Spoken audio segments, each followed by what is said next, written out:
7 रूप 7 किरदार, जिनमें न जाने एक राजू चौरसिया कहाँ खो गया। मल्टीपल पर्सनालिटी डिसऑर्डर सिंड्रोम, एक ही शरीर में 7 अलग अलग शख्सियतों का होना। खाली रंगमंच एम्प्टी ऑडिटोरियम, ना कोई दर्शक ना कोई तीसरा कलाकार, केवल 2 लोग थे। एक तो नाटक का पुराना हीरो राजू चौरसिया, दूसरा समर त्रिपाठी, नाटक का करंट हीरो जिसपे हुआ था वार।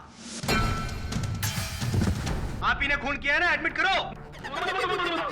तो बस ये समझ लो कि हमने एडमिट कर लिया। बढ़िया से चाय मंगाओ, अदरक वाली। ये क्या बकवास है? दौरा पड़ा है इन्हें कि जब आप मंच पर डायलॉग्स बोल रहे थे अपने, पीछे किसी के गिरने की आवाज सुनी, सब कुछ देखा था आपने? हाँ मैंने देखा उसे भागते हुए। कैसे भागते हुए देखा? वो थर्ड रो आगे आगे थर्ड रो 5वीं सीट। मुझे याद आया उस दिन थिएटर में वो कमीना कौन था।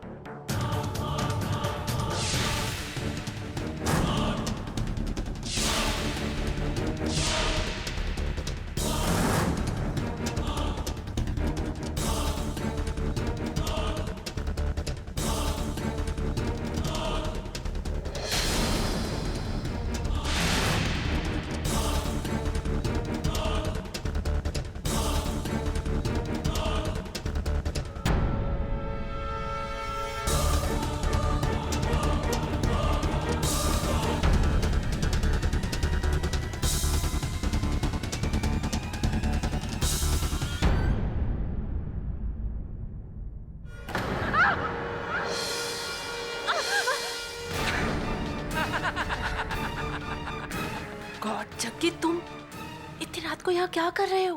तुम मुझे ये बताओ कि तुम यहाँ क्या कर रहे हो? ओ अच्छा, मुझसे मिलने आए हो?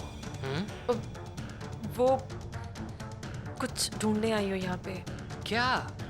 वो उस दिन रिहर्सल करते करते शायद मेरी घड़ी टूटकर यहाँ कहीं गिर गई, वही ढूंढने आई थी।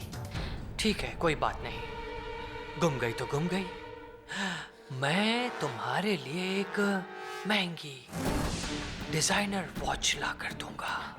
एक खूबसूरत कलाई के लिए खूबसूरत वॉच। जग्गी, अब ये सब ठीक नहीं लगेगा। क्या ठीक नहीं लगेगा? उस केडी पाठक और उस केस की वजह से तुम्हारे और मेरे अफेयर के बारे में सबको पता चल गया है, मेरी बीवी को भी। और खुशखबरी तो ये है कि वो मुझे तलाक भी देने के लिए तैयार हो गई है। इसलिए डरने की अब कोई बात नहीं। सब कुछ ठीक हो गया है।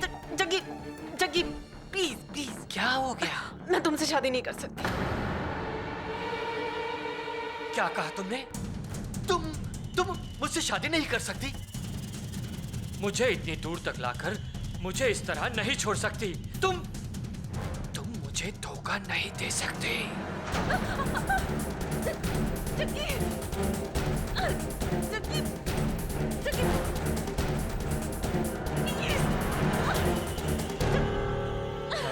जय साहब,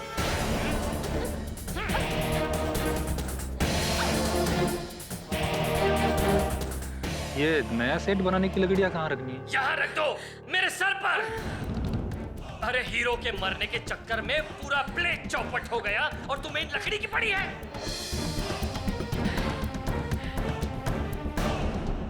बाहर रख दो कोने में। चल चल। और तुम फोन। हेलो, क्या? पर क्यों? कब? ठीक है, मैं अभी आती हूँ। किसका फोन था? किसका फोन था? वो आरिफ का फोन था। आरिफ? मुझे और आरिफ को केटी ने अपने ऑफिस में बुलाया है। मैं जाती हूँ।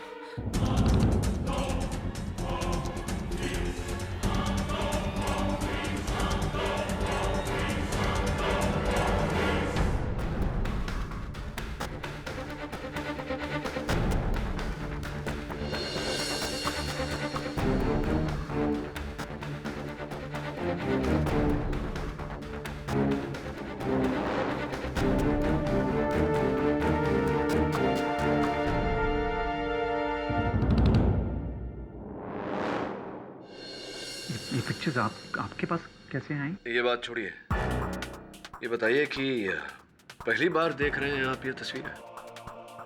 हाँ जी तो इन्हें लेकर कोई ब्लैकमेल कर रहा था आप दोनों?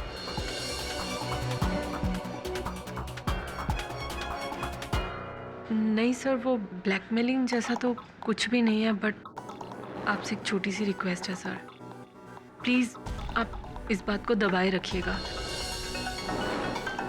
खासकर वो प्रोड्यूसर जग्गी, उसे ये बात बिल्कुल पता नहीं चलनी चाहिए, वरना सर मुझे तो वो प्ले से ही निकाल देगा, और इशिका के साथ तो उससे भी बुरा सलूक करेगा वो। मिस्टर पाठक, मेरे और इशिका के अफेयर का समर की मौत से कोई लेना देना नहीं है, आप यकीन कीजिए हमारा। सर, अगर इन्हें भी नहीं पता कि ये पेनड्राइव किसका है, तो हमें कैसे पता चलेगा कि उस थर्ड रो के पीछे कौन छुपा था? जिस समय समर की मृत्यु हुई आप कहाँ थी इशिका जी? हाँ मैं वहीं पर, लेकिन मैं अपने मेकअप रूम में थी, वो लाइंस रिहर्स कर रही थी। स्टेज के आसपास तो मैं गई भी नहीं। Really? मैं आपसे झूठ क्यों बोलूंगी सर? Excuse me.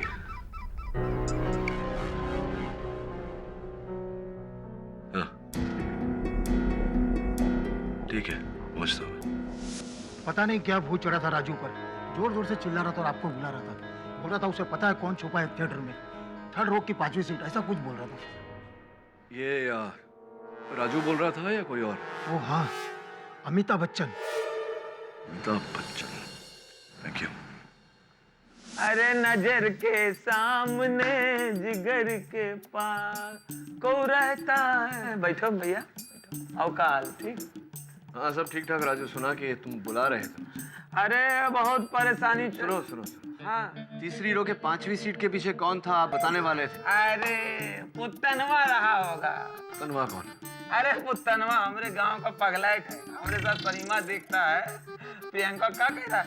कह रहा अभी पासा होंगी, हमका ध्यान से देखो, तो कह रहा नहीं करीना होंगी। और रहे इमरान हाशमी, पगले हैं। मैं आपके गांव के सिनेमा की बात नहीं कर रहा, मैं नटरंग हॉल के तीसरे रो की 5वीं सीट की बात कर रहा हूँ। कौन था उसके पीछे? अरे वो बच्चनवा रहे होंगे। अब बच्चनवा आजकल गए इलाहाबाद, अब इलाहाबाद आने में उन्हें टाइम लगेगा जो है। अरे वो सब छोड़ा, आप बताओ कोर्ट कचहरी में क्या चल रहा है? सुना जज साहब वहाँ जलेबी बहुत खा रहे हैं।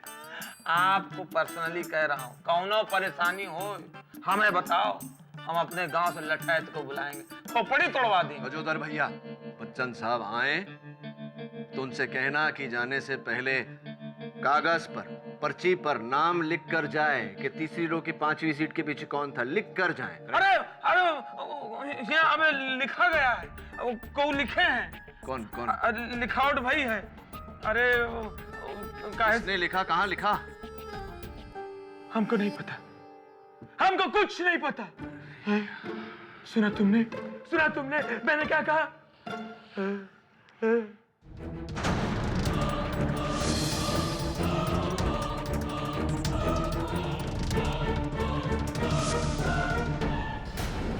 अब आएगा मजा। नहीं नहीं नहीं नहीं नहीं नहीं नहीं, वो तो और तुम थी, बहुत बेइंसाफी है। माधव,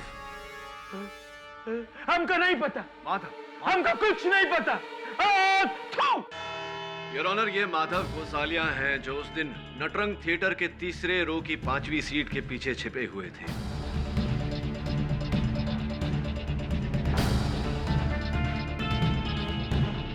समर की हत्या हुई उसके बाद राजू ने इन्हें वहां से भागते हुए देखा।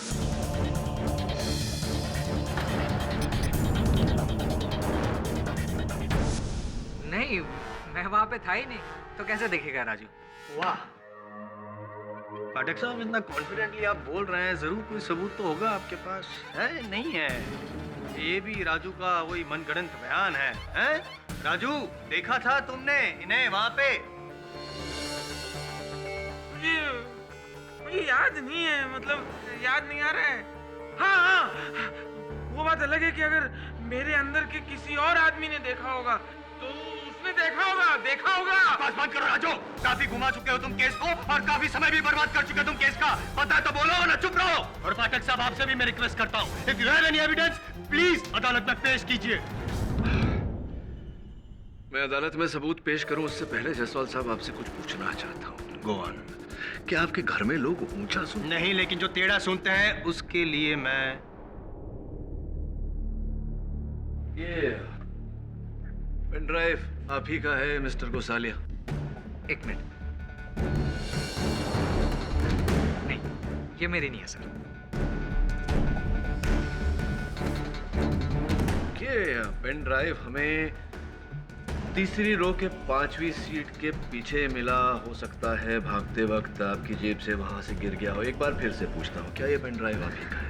कमाल हो सर, आप 10 बार पूछोगे तो मैं मेरा जवाब थोड़ी बदल दूंगा। मेरी नहीं है ये। जिद्दी किस्म के इंसान है आप। कोई बात नहीं। ये जो पुराना मॉडल का लैपटॉप है, ये तो आप ही का है? नहीं, मतलब हाँ, मेरे नाम पे रजिस्टर है तो मेरा ही है। आपके नाम पे रजिस्टर हुआ है तो आप ही का होगा। स्पिरिडॉन, देखते हैं कि हाल ही में आपने कौन कौन सी फाइल्स खोली।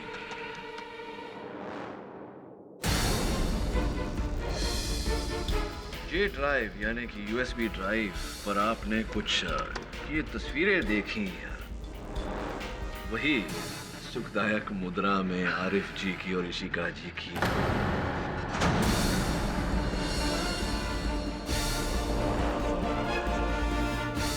अद्भुत बात है कि ये तस्वीरें इस पेन ड्राइव पर उपस्थित है।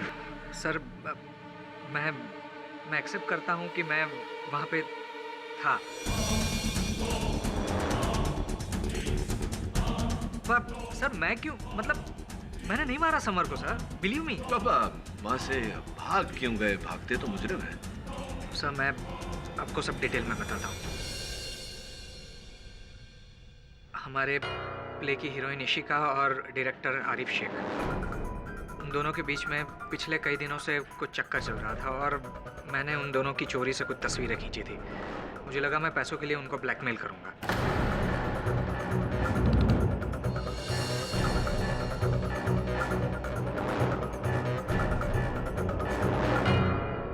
लेकिन उस दिन जब हॉल में मैंने समर को जग्गी सर से फोन पे बात करते सुना तो मैं खुद चौंक गया सर। सर जग्गी सर, मैं ये भी जानता हूँ इशिका और आपके बीच क्या चल रहा है। सर जग्गी सर, आप तो शादीशुदा हैं और ये बात आपके लिए बहुत बुरी है। सोच लो कि हमारी पूजनीय भाभी जी यानी आपकी वाइफ इस बात के बारे में जान जाएगी तो आपके साथ क्या क्या नहीं हो सकता है।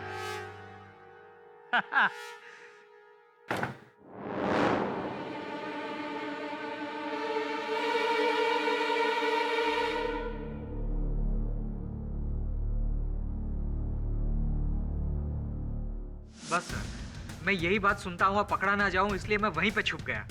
और फिर जाता भी कैसे, क्योंकि फिर वहां पे राजू आ गया और राजू और समर के बीच में बहस शुरू हो गई। मैं बैठा हुआ सब सुन रहा था सर, और शायद उसी दरमियान ये पेन ड्राइव मेरी जेब में से गिर गई होगी। सर मैं बैठा बैठा राजू की आवाज़ बराबर सुन रहा था कि तभी मैंने हथौड़े की आवाज़ सुनी।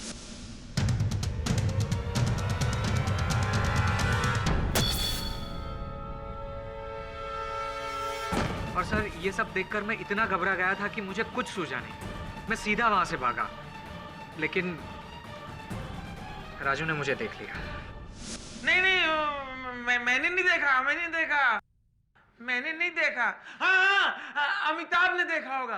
अरे कमरे में बैठा दो, बिजली का क्या काम है मेरे अंगने में? हाँ मेरे अंगने में तुम्हारा क्या काम है? लेकिन सर मेरा यकीन कीजिए, मैंने समर को नहीं मारा। मतलब मैं क्यों समर को मारूंगा? क्योंकि अब समर के जाने के बाद उस नाटक के मुख्य नायक आप बनेंगे, ये आपके निर्देशक आरिफ ने मुझसे कहा है। क्या? इतनी वजह काफी सर लेकिन इट्स ओके, घबराइए मत। ये इनकी पुरानी आदत है हवा में तीर छोड़ने की, ताकि प्रोसिक्यूशन जख्मी हो जाए, वीक पड़ जाए। I handle. फाटक साहब, तो आपका ये कहना है कि तीसरी रो में जो माधव छुपा हुआ था वहाँ से उसने हथौड़ा फेंका और समर जी संभव है ये? मेरे अनुमान में हर प्रकार से संभव है जायसवाल साहब। आप तो गला फाड़ फाड़ के कह रहे थे कि थिएटर में 2 ही व्यक्ति थे। मैं अभी साबित कर चुका हूँ कि 3 व्यक्ति थे। तो जितना संदेह राजू पर जाता है उतना संदेह इन पर भी तो जाता है।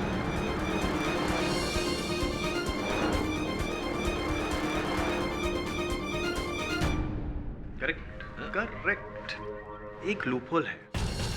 क्या है?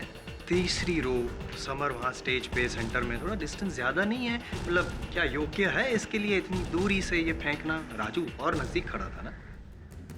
तीसरी रो से समर ज्यादा दूरी पर नहीं खड़े थे। मुझे लगता है पूरी तरह ये योग्य है हथौड़ा मारने के। ये बात तो थिएटर में जाके ही पता करनी पड़ेगी पाठक साहब। Your honour, with your kind permission. Your honour, फिर एक बार मैं वही दृश्य दोहराता हूँ। मैं यहाँ पे खड़ा हूँ जहाँ पे समर खड़ा था योर ऑनर, जब उसके सर पे वार हुआ था हथौड़े से। और राजू जी, आप अपनी जगह पे सही खड़े हो ना? एक सेकंड, मैं डायलॉग बोल के बताऊं, मुझे पूरा याद है। नहीं, जरूरत नहीं है, जब मैं बोलूंगा तब बोलिएगा, ठीक है? और माधव, तुम वहीं पे तीसरी रो 5वीं सीट, ठीक है ना तुम्हारी पोजीशन? जी करेक्ट। अब वो तुम्हारे हाथ में जो हथौड़ा है वो मुझ पे, यानी कि जायसवाल नहीं समर हूं मैं, मुझ पे यहाँ पे फेंको, यहाँ पे लगना चाहिए।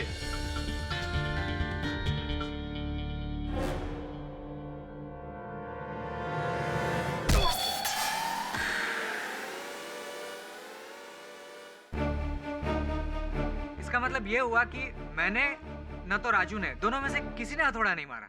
माधव ने भी वार नहीं किया है, राजू ने भी वार नहीं किया, मैंने वार किया क्योंकि मुझे गुस्सा आ गया था समर पे। उसकी वजह से राजू भाई की नौकरी गई और मैंने मार दिया समर को। ये आप नोट कर रहे हैं ना सारी बातों की?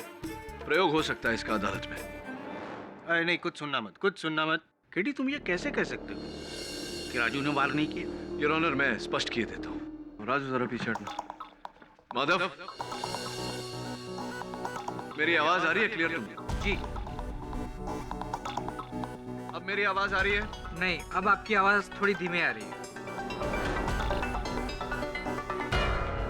राइट। और उस दिन जब तुम वहां छिपे हुए थे, राजू यहाँ खड़े खड़े डायलॉग्स बोल रहे थे, तब इनके सारे डायलॉग्स तुमने क्लियरली सुने थे या डायलॉग्स में कोई खलल पड़ी थी? राजू की आवाज बिल्कुल ठीक सुनाई दे रही थी, एकदम क्लियर और एकदम लाउड।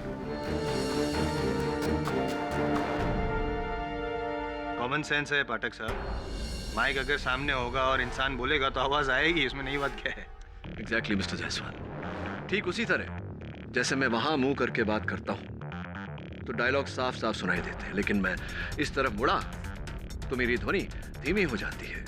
किंतु माधव ने उस दिन राजू का हर डायलॉग साफ साफ सुना। इसका अर्थ यह हुआ कि उस दिन राजू समर की ओर, समर की दिशा में मुड़ा ही नहीं, और जब वो समर की दिशा में मुड़ा ही नहीं तो समर पर आक्रमण कैसे कर सकता है? राजू ने हथौड़ा नहीं फेंका।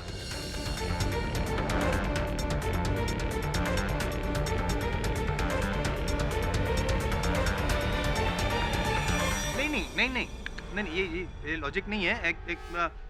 ये mister Jaiswal, KD has a point. वाह बेटा, वाह केडी वाह, जियो बेटा, कितने सही मौके पे और घुमा के मारा है। जीते रहो, खुश रहो। मेरी भी उम्र लग जाए। ये कैसे हो सकता है? ऑडिटोरियम में सिर्फ 3 लोग थे और कोई था ही नहीं, तो फिर हथौड़ा मारा किसने? चौथा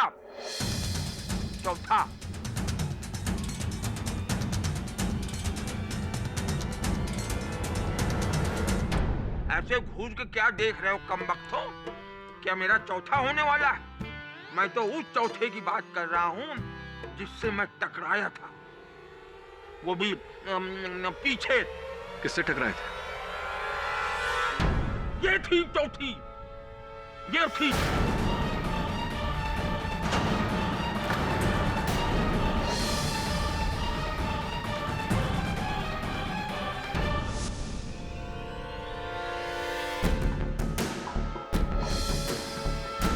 सॉरी। देख के चला करो बिटिया, इस भरे बुढ़ापे में क्या हमें ऊपर पहुंचाओगी? बताइए। अच्छा बिटिया, तुमने समर को देखा? समर को?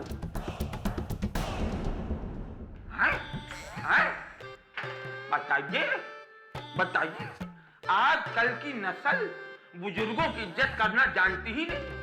हर लौंडा लौंडिया आजकल का लैपटॉप के ऊपर बैठा है और कैश वॉक कर रहा है, पिज्जा बर्गर फैमिली। मगर इसके हाथ में वो क्या रहा? काल लिए रही। मैं सर ये झूठ बोल रहा है। सर मैंने उस दिन कोर्ट में आपको बताया था ना कि मैं वहां पर थी नहीं। झूठ बोल रहा है ये। मारूंगा रैपटा खींच के, बत्तीसी बाहर हो जाएगी। ये मुझसे इतनी जोर से टकराई कि मेरी हड्डियां अभी तक कीर्तन कर रही हैं। और हाँ, इसके पास वो भी था जब साहब, वो क्या कहते हैं जो मिस्त्री के पास होता है ना, वो लंबा बड़ा। क्या था इसके हाथ में?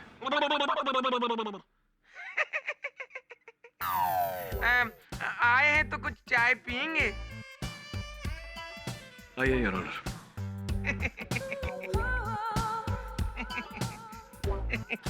हाथी घोड़ा नमस्कार। मैंने आपसे कहा ना, उस दिन मैं वहां पर थी ही नहीं। इशिका जी, स्टेज के पीछे जो स्थान राजू ने बताई थी, वहाँ इंस्पेक्टर दवे को एक घड़ी मिली है। हमने पता लगाया तो पता चला कि आपकी घड़ी है। आपकी है ये घड़ी? नहीं, हाँ मेरा मतलब मेरी घड़ी है ये, लेकिन ये समर के खून के यही कोई 1-2 दिन पहले गुम हो गई थी। झूठ बोल रही हैं आप। 1-2 दिन पहले नहीं, ये उसी दिन आपके हाथों से गिरी थी जिस दिन समर की हत्या हुई थी। उस समय जब आप राजू से टकराई थी।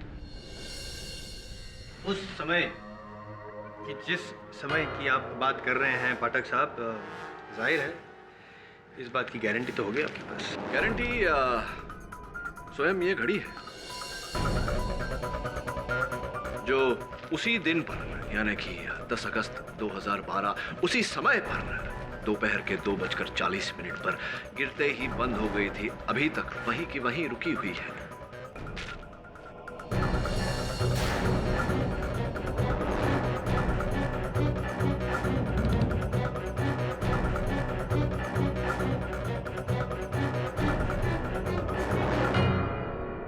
हाँ तो कृपा कर बताइए इशिका जी के झूठ क्यों बोला?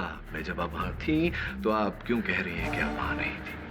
ताकि आप मुझ पर शक ना करें। शक तो आप पे ही होगा इशिका जी। ये घड़ी मेरी है, लेकिन मैंने समर को नहीं मारा।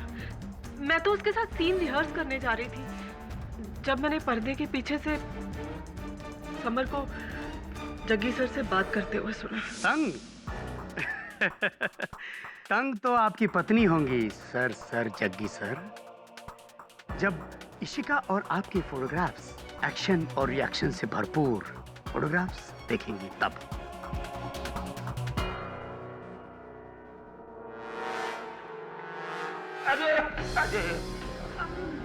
अरे सॉरी। देख के चला करो बिटिया। राइट। और वो हथौड़ा? कैसा हथौड़ा? वही हथौड़ा जो आपके हाथ में था। 1 मिनट, मेरे हाथों में कोई हथौड़ा नहीं था। देखिए शिका जी, झूठ मत बोलिए। राजू ने हमें बताया कि जिस समय आप उससे टकराई उसने आपके हाथों में हथौड़ा देखा था। कब कहा था ये पाठक साहब? थिएटर में? राजू ने नहीं, चाचा ने कहा था। भूल गया?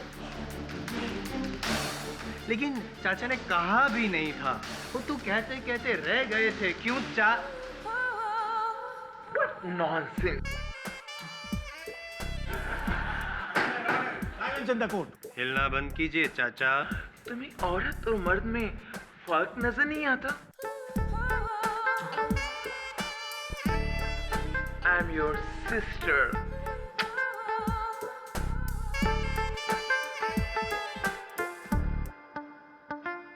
साहब यहाँ आ जाइए। सेफ आइए। देखिए शिका जी, आप महिला हैं, मैं आप पर ज्यादा दबाव नहीं डालना चाहता। सच सच बोलिए वरना। मैं सच बोलूंगी सर। मैं सब सच सच बताती हूँ। मैं मानती हूँ कि उस दिन मैं वहां पर थी और जैसा कि राजू ने आपको बताया, मेरे हाथों में हथौड़ा भी था।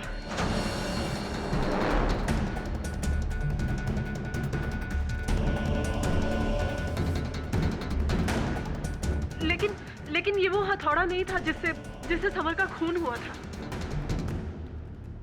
एक और मुझे पता था कि आप मेरा यकीन नहीं करेंगे, इसीलिए मैं ये बात छिपा रही थी।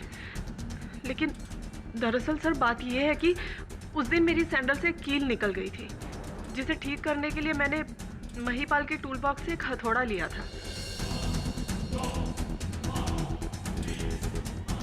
कील ठीक करने के लिए मैं उसे वो हथौड़ा वापस करने जा रही थी जब मैंने समर की बातें सुनी। क्यों झूठ बोल रहे हैं आप इशिका जी? सर आप मेरा यकीन कीजिए, मैं झूठ नहीं बोल रही, मैं सच कह रही हूँ। मैं मानती हूँ कि अब तक मैंने अदालत में जो कुछ भी कहा है झूठ कहा है, लेकिन ये सच है, मैंने कुछ नहीं किया। मैंने समर को नहीं मारा। मैं भला उसे क्यों मारूंगी? अब खुद सोचिए, मैं भला इतनी दूरी से समर को हथौड़ा कैसे मार सकती थी? सोचिए पाठक साहब, सोचने जैसी बात। ये छुई मुई सी लड़की कैसे हथौड़ा फेंकेगी, कैसे लगेगा? और इनका वहां पे होना और हथौड़ा वहां पे मिलना समझ में नहीं आ रहा, हजम नहीं हो रही बात। प्रॉब्लम सॉल्व नहीं हो रहा है। प्रॉब्लम सॉल्व हो चुका है जज।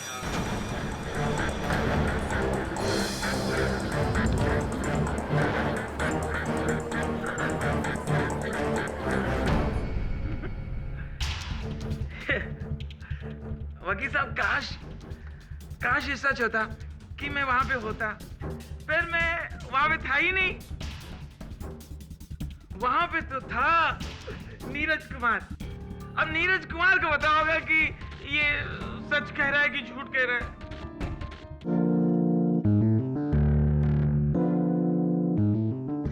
प्रॉब्लम सॉल्व हो चुका है जज।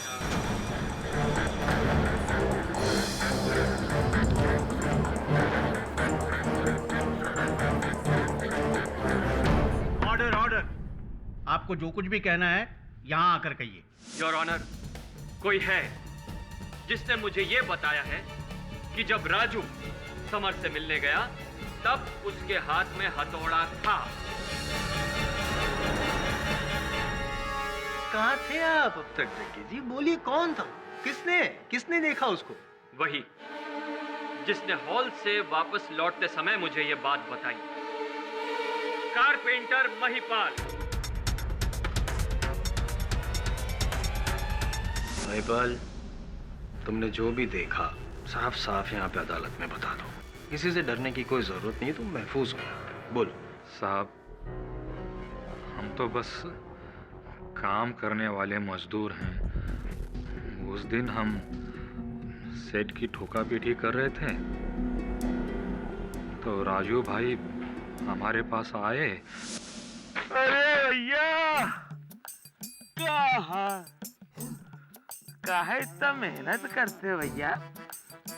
तुम्हारा मेहनत देख देख के दूसरा हमें थकान होने लगी। राजू भैया कैसे? अब भैया राजू का तो पता नहीं, हम एकदम फर्स्ट क्लास हैं, चकाचक।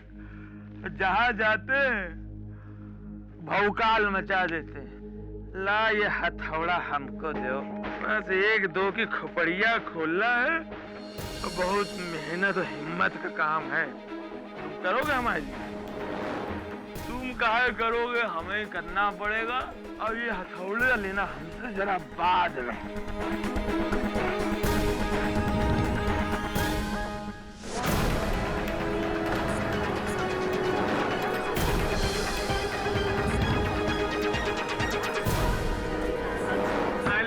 Silence in the court, please. Mahipal, तुम्हें शुरू से सब पता था। यहाँ पर मैं खास करके पाठक साहब इतने परेशान हैं उस हथौड़े को लेकर कि वो कहाँ से आया, कैसे आया, किसने मारा, क्यों मारा। जो केस मैं 10 मिनट में सॉल्व कर सकता था, उसके लिए 2 दिन तक मुझे लड़ना पड़ा, सिर्फ तुम्हारी वजह से। पहले क्यों नहीं बताया? जवाब कर राजे। Mister Jaiswal, please. अरे सर, टाइम वेस्ट कर रहे हैं। माफ करना साहब, लेकिन हम राजू भैया के खिलाफ कुछ बोलना नहीं चाहते थे। बहुत कृपा रही है इनकी हम पर। जब हमारी खोली टूटी तो नई खोली के लिए इन्होंने हमें पैसे दे दिए। हम हमारे अन्नदाता रहे हैं, हम इनके खिलाफ कैसे बोलें? तो आप क्यों बोल रहे हैं महिपाल जी? ऐसा तो नहीं कि किसी के कहने पर बोल रहे हैं।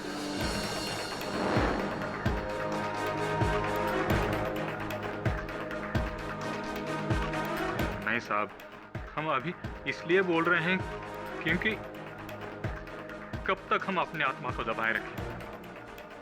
माना कि इनके बहुत उपकार हैं, हमारे अन्नदाता हैं, जीवन दाता हैं, लेकिन उसकी वजह से हम किसी की हत्या को कैसे छुपा सकते हैं और कब तक?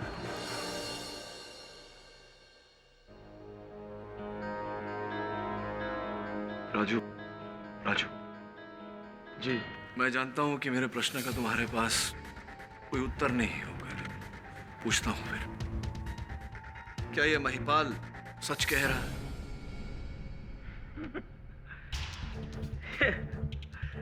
वकील साहब, काश ये सच होता कि मैं वहां पे होता, फिर मैं वहां पे था ही नहीं। वहां पे तो था नीरज कुमार। अब नीरज कुमार को पता होगा कि ये सच कह रहा है कि झूठ कह रहा है।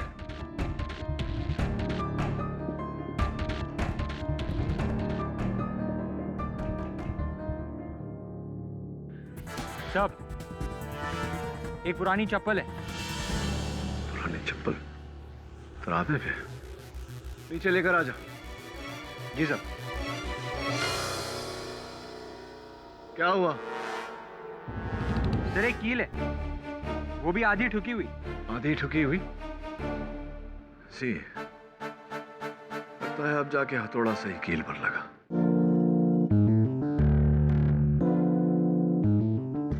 वकील साहब, मुझे नहीं पता, मुझे पता ही नहीं। एक्चुअली वकील साहब, मेरी लड़ाई मेरी खुद से है। मैं कभी कुछ हूँ, कभी नहीं हूँ, कभी ये हूँ, कभी वो हूँ, कभी असली हूँ, मगर मैं अभी असली हूँ। इस वक्त मैं असली हूँ। मुझे पता था कि ये बीमारी एक दिन मेरी जान ले लेगी। मैं चाहकर भी कुछ कर नहीं सकता। मैं फंसता जा रहा हूँ। मुझे सजा मिल जाएगी, मुझे बाजी हो जाएगी। मैं कुछ कर ही नहीं पा रहा हूँ। अच्छी खासी जिंदगी चल रही थी मेरी, रोजी रोटी कमा रहा था मैं थिएटर से। एक दिन अचानक एक झटके में मुझे ड्रामे से अलग कर दिया। मैं बेरोजगार हो गया। इधर मेरी नौकरी छूटी, उधर मेरी पत्नी छूटी। पत्नी किसी और के साथ भाग गई। हमें बच्चों को कैसे पालता? तो अपने बच्चों को लेके अपनी दीदी के पास छोड़ दिया मैंने। अब मैं रह गया अकेला, एकदम अकेला रह गया मैं, एकदम अकेला।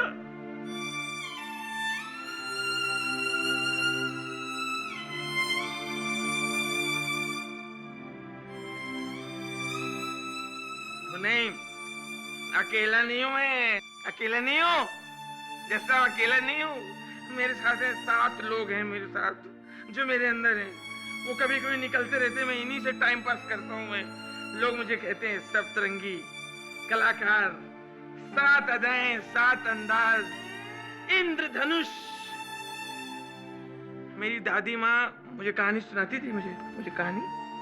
तो दादी माँ कहती थी कि इंद्रधनुष की एक छोर पे सोने का घड़ा होता है।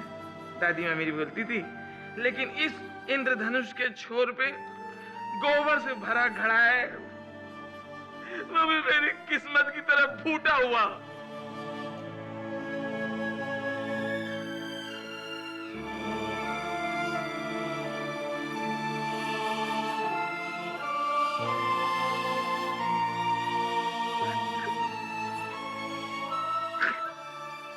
तो मैंने मर्डर नहीं किया, कोई मर्डर नहीं किया।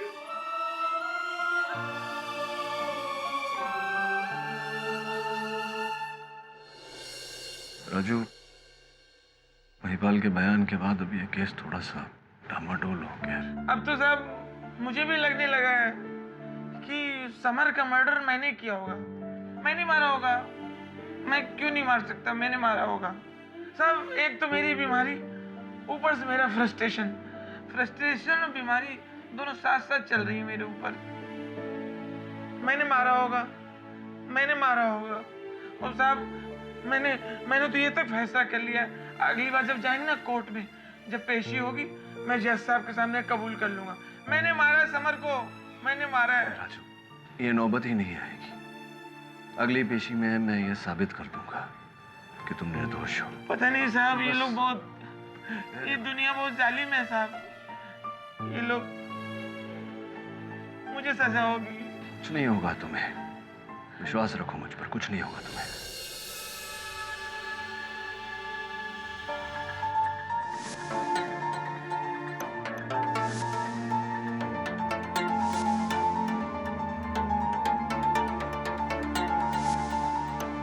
कल इस केस की सुनवाई है और अभी तक हमारे पास कोई सुराग नहीं।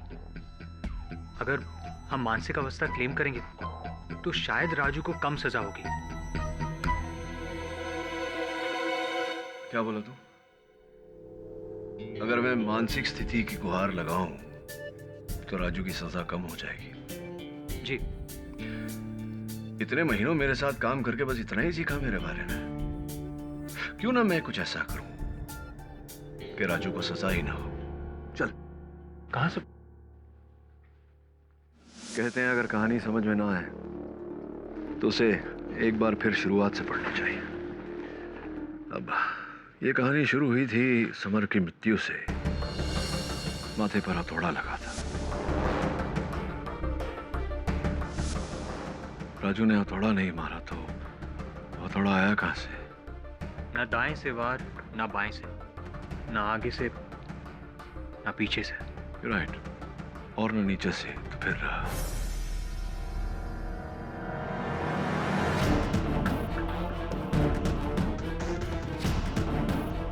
मुझे लगता है कि इस कहानी का रहस्य उस तरापे पे छुपा हुआ है। जा।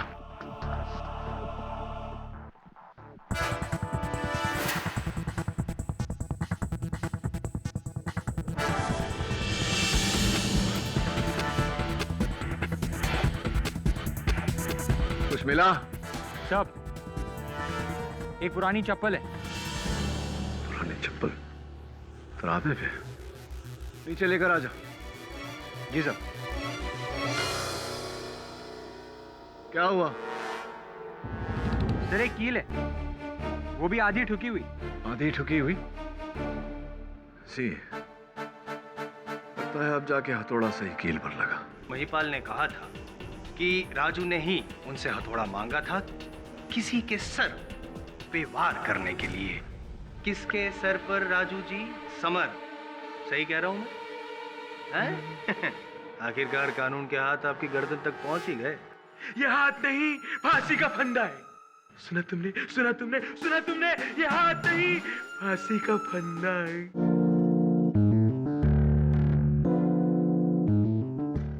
योर ऑनर, राजू चौरसिया के बयान के बाद मैं भी बहुत भावुक हो गया था, लेकिन अदालत जो है वो इमोशंस पे नहीं, जज्बात पे नहीं, हकीकत को मानती है। और हकीकत तो यही है जो महिपाल ने कहा था कि राजू ने ही उनसे हथौड़ा मांगा था किसी के सर पे वार करने के लिए।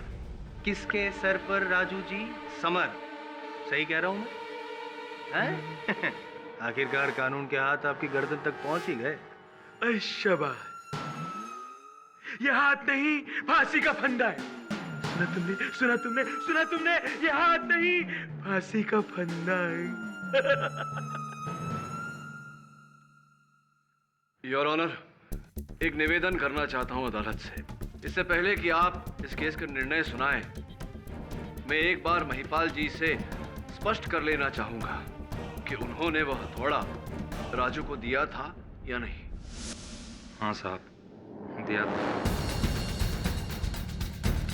तो जब राजू ने आपसे हथौड़ा मांगा, आप कहाँ थे? जी, स्टेज के बाहर का जो हिस्सा है ना, जहाँ सारा सामान रखते हैं, वहाँ।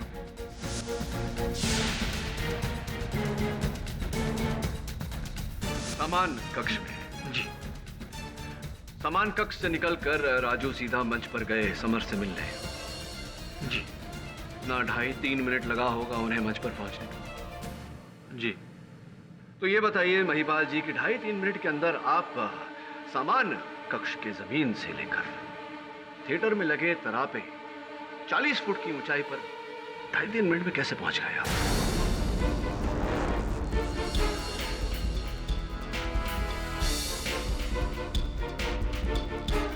क्या कहा सर आपने? मैंने ये कहा जो आपने सुना कि 2.5-3 मिनट के अंदर अंदर सामान कक्ष के जमीन से 40 फुट ऊपर लगे तरापे पर आप कैसे पहुंच गए? आप वहीं थे ना, वहीं कुछ काम कर रहे थे। नहीं साहब, मैं वहां था नहीं, मैं तरापे पर नहीं था। और कौन था वहीं पर? क्योंकि बाकी सब सदस्य तो अपनी अपनी जगह पर थे, आप ही काम कर रहे थे तरापे पर। अध्यक्ष सर, ये क्या है? तरापे की नई स्टोरी समझ में नहीं है। आइए ना, मैदान में आइए, समझाता हूँ। जायसवाल साहब, मंच पर जिस जगह समर खड़े थे उसके ठीक ऊपर 40 फुट ऊपर तरापे पर हमें ये लकड़ी का टुकड़ा मिला। शायद ये लाइट इत्यादि लगाने के लिए लगाया गया। देखिए, इसमें 2 कील पहले से ठुकी हुई है। वकील साहब, मुझे कुछ याद आया, मुझे याद आया। हाँ, 2 कील ठोकने की आवाज गूंजी थी। अबे कौन हथौड़ा मार रहा है इतनी देर से यार? बंद करो। तो मैं समझा बाहर से होगी, मगर वो ऊपर से थी। वो ऊपर से थी? जरा गौर कीजिए, ये तीसरी कील आधी मुड़ी हुई। ये महिपाल जी आप ठोकने जा रहे थे किंतु वहीं रुक गए और वहीं से आपने समर पर निशाना साधा और हथौड़ा उसके सर पे दे मारा।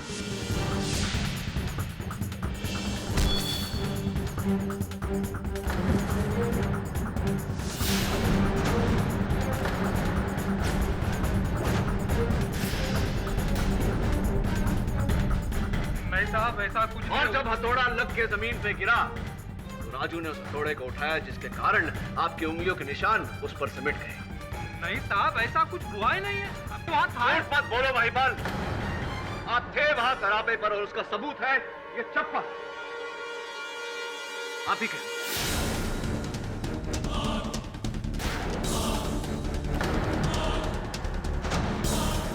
जो वहां से घबराकर भागते वक्त छूट गया था आपसे।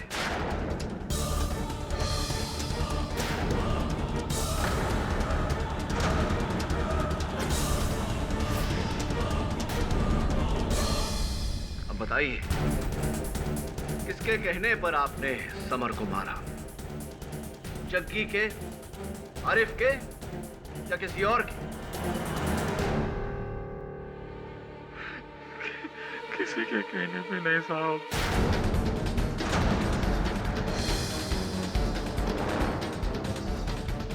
बोलो महिपाल। साहब, गलती थी साहब, गलती।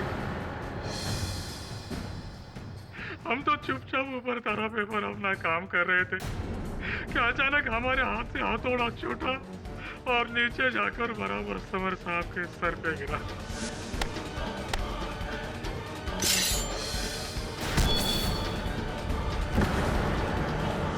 उनकी उधर ही मौत हो गई।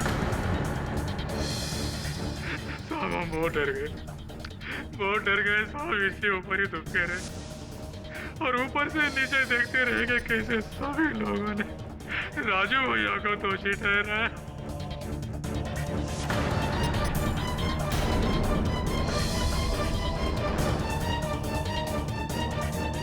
साहब, हमको लगा अगर हम सबको सच बताएंगे तो हमको जेल हो जाएगी साहब।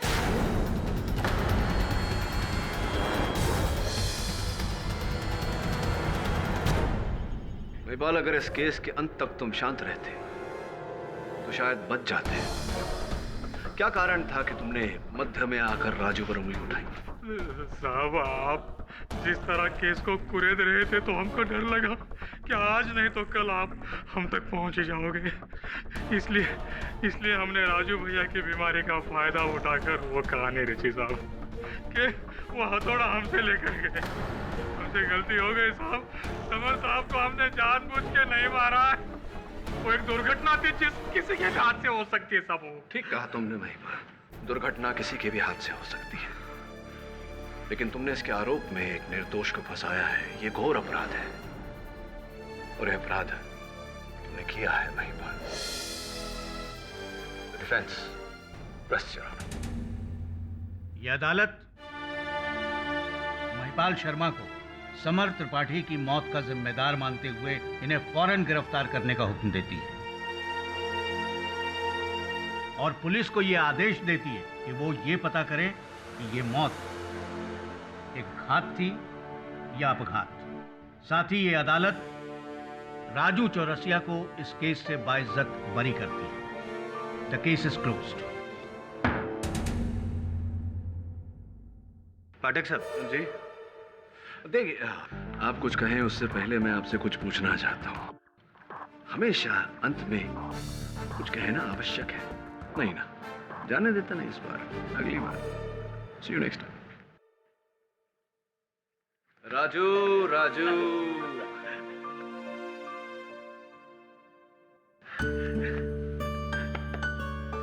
राजू, मेरे अगले नाटक के हीरो बनोगे? हाँ, मगर वो हमारी बीमारी।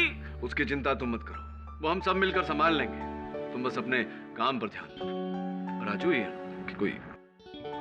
हम राजू ही हैं और पूरी तरह से राजू हैं।